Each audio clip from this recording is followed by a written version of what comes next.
전투 처음 모션 별하늘을 보았을 때 이유잖아. 이렇게 기도했어. 하지만 그건 누굴 향한 것이었을까?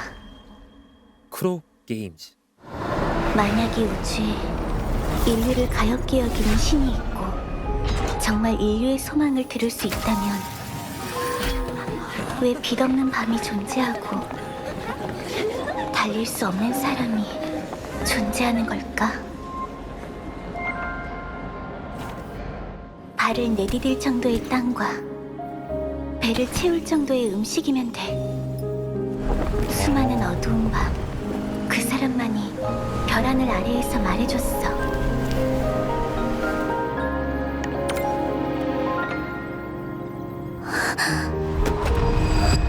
부족해. 아직 모든 게 부족해. 그러니까 내가 만들어낼 거야. 당신 말은 하늘에 수많은 등불을 걸자는 겁니까? 그 쓸모없는 프로젝트에 소중한 지하 에너지를 쓰는 건 솔직히 낭비입니다. 라하이로이는 지하에 있으니까. 우린 별 하늘을 포기했기에 살아남은 겁니다. 인류의 존재와 초월, 별하늘 아래 시작된 첫 번째 고갯집.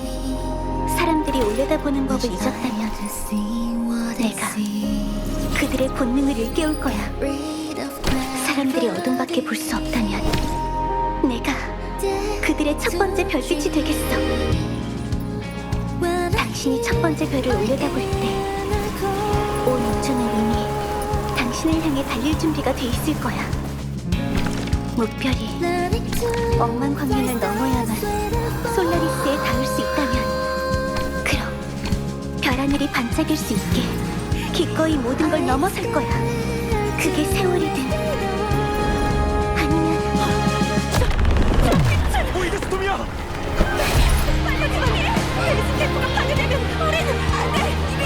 이제 마지막 한 걸음인데 오니엘 교수님!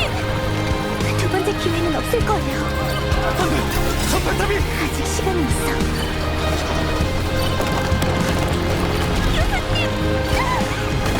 저희는 준비하셔야 해요! 이제 다 왔어요. 저는 우리의 별 하늘을 버릴 수 없어요.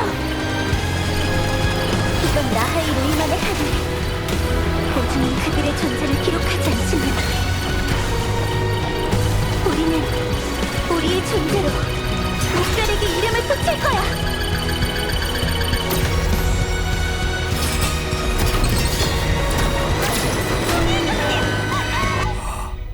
아, 저 사고로? 버리고 의사한테 데려가야 돼. 모니에 교수님, 정신 차리세요. 모니에 교수. 두 다리에 부상이 심각합니다. 다리를 대체할 방법이 없는 건 아닙니다.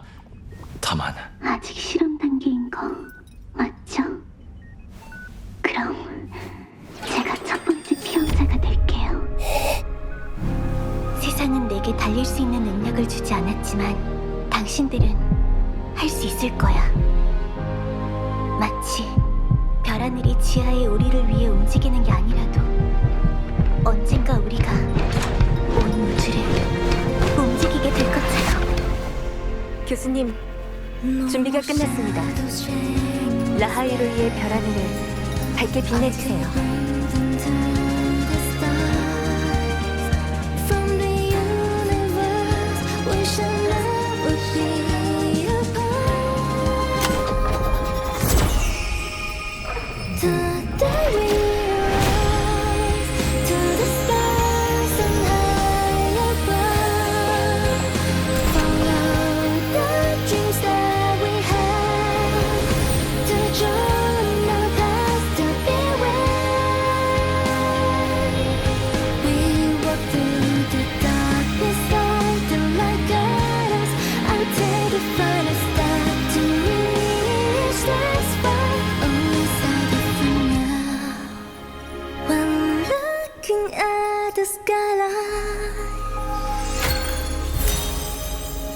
나중에야 난 알게 됐어. 그때 내가 기도한 상대는 미래였단 걸. PV가 왜 이렇게 알차지? PV가 꽉 차 있어, 내용이. 아니, 지금 할 말은 엄청 많은데 이게 막 너무 많은 게 들어오다 보니까 막 어디서부터 말을 해야 할지 모르겠어. 5분이란 시간 속에 모니에란 캐릭터가 어떤 삶을 살아왔고 어떤 캐릭터인지 다 담아냈잖아. 이 PV만 봐도 모니에란 캐릭터를 우리가 이해할 수 있는 정보를 다 담고 있으니까 뭐부터 이야기를 할지 되게 힘든 게 뭐냐면 모니의 생각부터 이야기해도 막 재밌을 것 같고 모니에가 보여준 행동을 기준으로 이야기도 재밌을 것 같고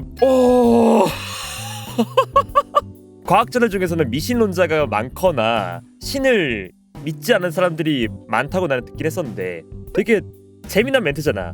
만약 신이 있다면은 정말 인류의 소망을 듣는 신이 있다면 왜 우리에게 이런 절망을 주고 왜 우리에게 이런 고난을 주는 것일까? 이런 의문으로 시작하잖아. 이게 진짜 과학자적인 사고인 것 같아가지고 그러다 모니에가 휠체어 탄 모습에서 모니에가 원래부터 다리가 안 좋았구나라는 걸 우리가 알게 되었잖아. 메인 스토리에서는 모니에가 의족으로 대체한 모습을 먼저 보여주다 보니까 저게 어떻게 된 건지 우리가 아직 잘 모르는 상태였는데 우선은 모니에가 선천적으로 다리가 안 좋았다. 그래서 모니의 생각과 모니의 현재 환경에 대해서 알게 되었고 결국 서두에서 보였던 모니의 모습은 신이 있다면 왜 나한테 이런 고난을 준 것일까? 무언가 희망이 꺼져가는 그런 학생이었다면 모니에가 의족으로 발을 내딛는과 동시에 방랑자의 응원에 힘입어서 스스로 내가 희망이 되겠다라는 마음을 품게 되었잖아요. 절망을 안고 있던 학생 모니에에서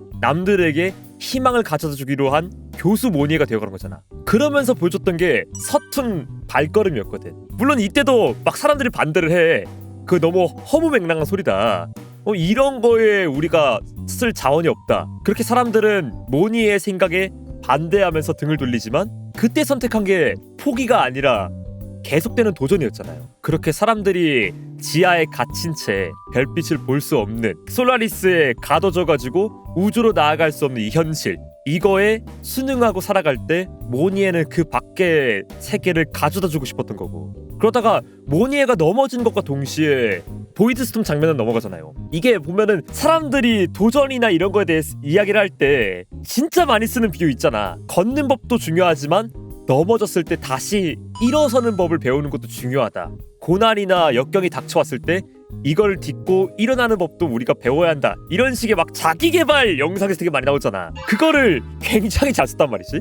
모니에가 겪은 고난이었잖아요. 자기가 어떻게든 별빛을 가져오려고 별하늘을 가져오려는 그 프로젝트에서 좌절할 뻔했지만 모니에는 굴하지 않았잖아. 끝까지 모니에는 포기하지 않았고 모니에는 결국 이뤄냈잖아요. 물론 그 대가로 큰 부상을 입긴 했지만 난 이 장면에서도 되게 감탄했던 이유가 뭐냐면 의사들이 말하잖아. 대체할 방법은 없지만 실험 단계이기 때문에 쓰는데 리스크가 있다. 이렇게 얘기하는데 거리낌 없이 첫 번째 피험자가 되겠다 말하는 거. 누군가는 결국 시도를 해야 되고 누군가는 결국 맨 앞에 서야 되니까.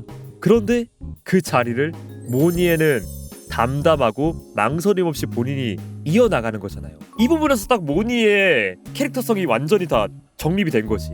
처음에는 자신의 처지에 비관해서 절망 속에 살아가던 소녀가 지금으로선 인류에게 희망을 가져다주기 위해 별빛을 가져다주기 위해 누구보다 앞장서는 교수가 된 거니까. 그렇기에 오히려 이 의족으로 대체되는 게 희망적으로 보이는 거야.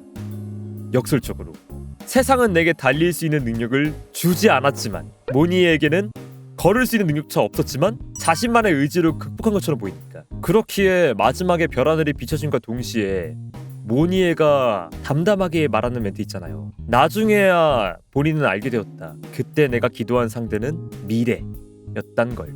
미신적인 존재한테 본인의 운명을 맡기고 순응하는 것이 아니라 인류로서 그런 운명에 저항하는 것처럼 보여주다 보니까 정말 과학자 캐릭터인데 그 과학자 특유의 냉소적인 느낌이 아니라 역으로 희망에 가득 차 있고 따뜻함으로 가득 차 있는 캐릭터인 게 되게 신기했어. 와 진짜 잘한다 얘네. 진짜 잘한다 얘네.